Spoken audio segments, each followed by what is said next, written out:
To the second big headline here on France 24 today. That is the results, from the first round of local elections here in France. That the continuity socialist candidate is leading the mayoral race here in Paris, whilst the far right and also the far left have also made gains elsewhere. The far right looking particularly strong in several major southern French cities. The results, something of a political barometer ahead of France's presidential polls in just over a year's time. Elsewhere, a centrist who's touted as a strong presidential contender, this is Edouard Philippe, is also well placed to remain mayor in France's northern city of Le Havre, shoring up his claim for the top job. Well, we're going to digest it all for you, if we can, with Clovis Casali, France 24's Clovis Casali, who's with me here on set. Clovis, it's very complicated, these elections. For people who know nothing about French elections, explain, first of all, what the actual rules of them are, first of all. Let's make it simple. If a candidate gets more than 50% of the vote in the first round, done deal, he's elected. However, if a candidate gets more than 10% of the votes, he can or she can still stand in the second round of the election, or decide to step down, merge with another candidate, support another candidate, and you get these circumstances in case of, I don't know, if you want to prevent the far right from winning, or if you want to prevent the far left from winning, you might step down and support another candidate. It might also be a way to get part of your manifesto adopted by another candidate, or get key positions. Basically, you get more than 10% of the vote, you can step down or stand, and then prevent some candidates from actually winning. And what you're saying there, it could have a big effect here in Paris, couldn't it? Because in the first round, the socialist left-wing party candidate did actually quite a bit better than people thought he would do. Surprisingly, maybe, Emmanuel Grégoire getting around 38% of ballots. That's not 50%, so there is still a second round. The surprise came maybe from Rachida Dati, former culture minister, former right-wing heavyweight. Remember, she was around when Nicolas Sarkozy was president. Well, Rachida Dati only getting 25% of the votes. Thing is, there are other candidates who can still stand in the second round because they got more than 10%. Sarah Knafo, French far right, with Éric Zemmour. She's one of the closest advisors of Éric Zemmour. You've also got Sophia Chikirou, who's far left, La France Insoumise of Jean-Luc Mélenchon. She got more than 10% of the vote. And you've also got Bournazel, who's a centrist, centre-right candidate, who also got more than 10%. So what's going to happen? It looks like Bournazel is going to step down and make an alliance with Rachida Dati, even though he said he wouldn't because they hate each other. He used to be her spokesperson.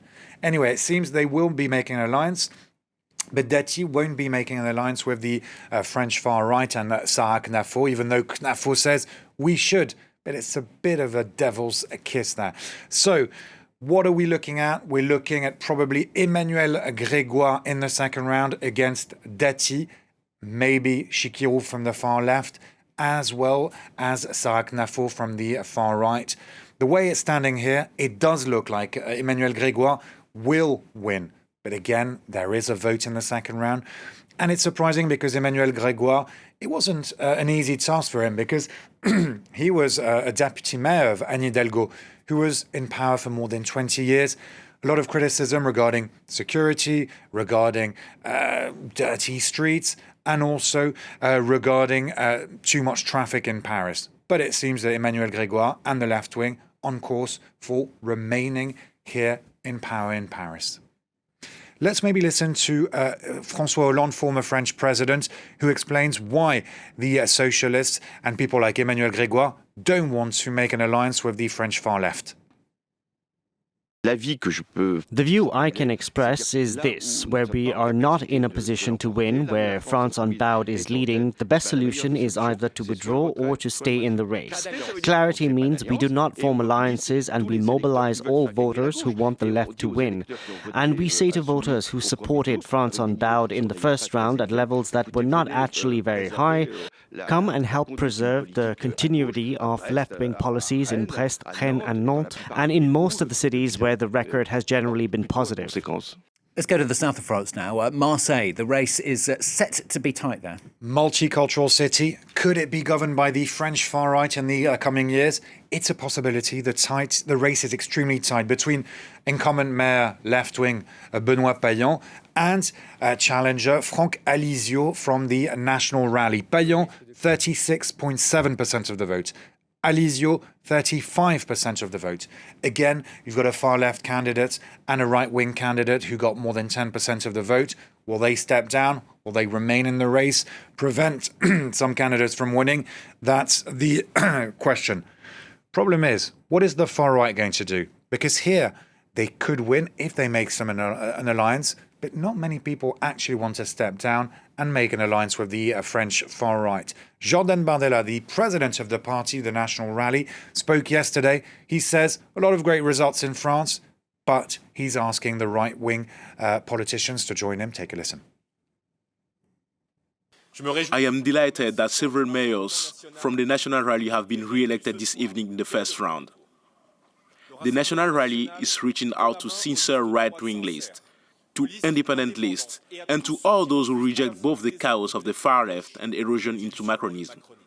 The interests of the French people, the stability of our municipalities, and the defense of our values must come before party calculations. Jordan Bardella there. Finally, we're going to head a little bit further east along the southern French coast to Nice. How's it looking for the incumbent mayor there? He's an ally of Emmanuel Macron. His name, Christian Estrosi, and it's not looking good.